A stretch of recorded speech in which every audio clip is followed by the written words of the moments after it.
a blessed day to everyone. I am Eliza Sandon and welcome again to day 181 of 365 Daily Devotion with Bible Character Edition. And today is May 30, 2026 and yung title ng devotion natin na ito ngayon ay The Beginning for the End of Judah.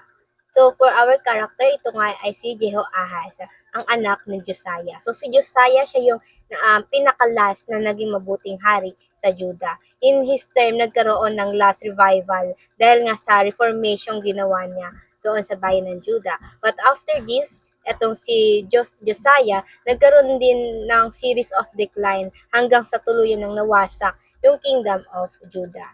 And now, para naman sa ating scripture for today, ito ay mababasa natin sa 2 King chapter 23 verse 31 to 34. Ito ay patungkol lahat kay Jehoahaz. So, sino ba siya? Jehoahaz was 21 or 23 years old when he became king, and he reigned in Jerusalem 3 months. And his mother was Hamutal, the daughter of Jeremiah from Libnah. Verse 32, he did what was evil in the Lord's sight, just as his ancestor had done. Pero Necho put Jehoahaz in prison at Riblah in the land of Hamath to prevent him from ruling in Jerusalem. So, kinidnap siya. He also demanded that Judah pay 7,500 pounds of silver and 75,000 or 75 pounds of gold as tribute. So, sinakop na nga sila, nagkaroon pa sila ng taxes na binabayaran.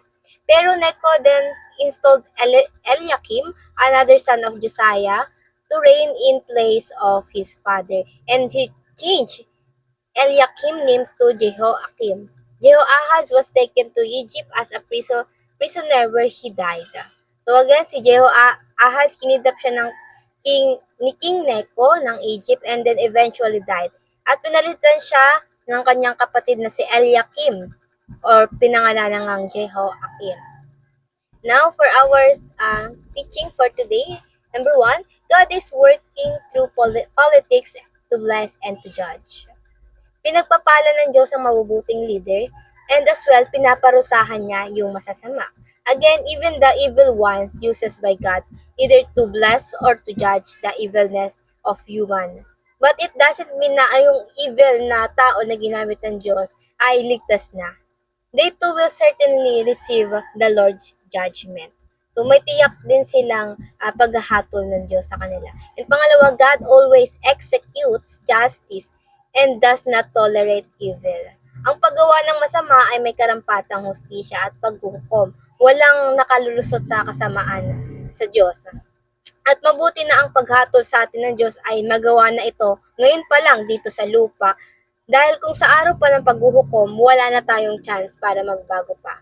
Again, here today, when you face Lord judgment, be rejoice. Magalak pa tayo dahil ang Diyos binibigyan pa tayo ng pagkakataong magsisi at magsimula ulit at baguhin at talikuran kung ano man yung mali nating nagagawa ngayon. And pangatlo, God's work can be seen through prophetic eyes. In this book of Kings and Chronicles, makikita natin yung kingdoms magulo, puro assassination, puro corruption, but through the lens of prophetic eyes, yung gulo na yun ay hindi basta gulo lang, kundi pagsasaayos ng Diyos, pagkilos ng Diyos upang ating makamtan yung kanyang pangako. And application, number 1, do not lose hope because God's kingdom is advancing. Kahit ganun kagulo tong mundo natin ngayon, yung mga tao sa paligid natin, do not lose hope dahil may ginagawa ang Diyos. He is advancing His kingdom. Hindi tayo patalo. Dahil ang kingdom of God ay nagaganap at patuloy na nag-a-advance to conquer this world. And pangalawa, understand that history is moving toward redemption. From the generation of Adam sa Genesis up unto Revelation until today, moving toward redemption yung nangyayari. Sa pagsasaayos, dahil ang Diyos, si Jesus Christ, hindi tayo sinukuan. Nung na-fall yung ating mga ninuno sa sin, hindi tayo sinukuan ng Diyos Ama. Kumbaga, patuloy pa rin niya tayong ininiligtas, idinadaan, or idinadala sa kanyang mabuting plano para sa atin. And pangatlo, use the Bible as your prophetic eyes to see beyond world events. We see the world events through the lens of the Bible. Kung ganun yung gagawin natin, ganda ng kaguluhan na yan. Yung kaguluhan na hindi negatibo, kundi yung kaguluhan na yan may positibong resulta yan sa atin. Yung bawat kaguluhan may pagsasayos, may pagliligtas. Look at how God's working, how God's winning, and how prophetic eyes na yung mundo natin, yung buhay natin, hindi pinababayaan ng Diyos. And ayun lamang po for our teaching and application now for our reflection. Why should we view the world through the lens of the Bible? Bakit mahalagang alam natin yung Biblia, binabasa natin yung Biblia, so that makita natin kung at paano kumilos sa Diyos, kung ano yung ginagawa ng Diyos ngayon sa ating mundo, lalo na sa ating gobyerno. And before we finally end, let's have a short closing prayer. And let's pray, everybody. Our Father in heaven, we thank you and we glorify you for this devotion, Lord. Ay muli mo kaming pinaalalahanan sa iyong mga salita, Panginoon. Muli pinakita mo sa amin, Panginoon, kung paano ka kumilos, Panginoon, na itong kaguluhan sa paligid namin, yung kasamaan ng bawat tao, Panginoon, ay ginagamit mo, Lord, to advance your kingdom, Lord God, to bless other and as well to judge those evil ones, Lord God.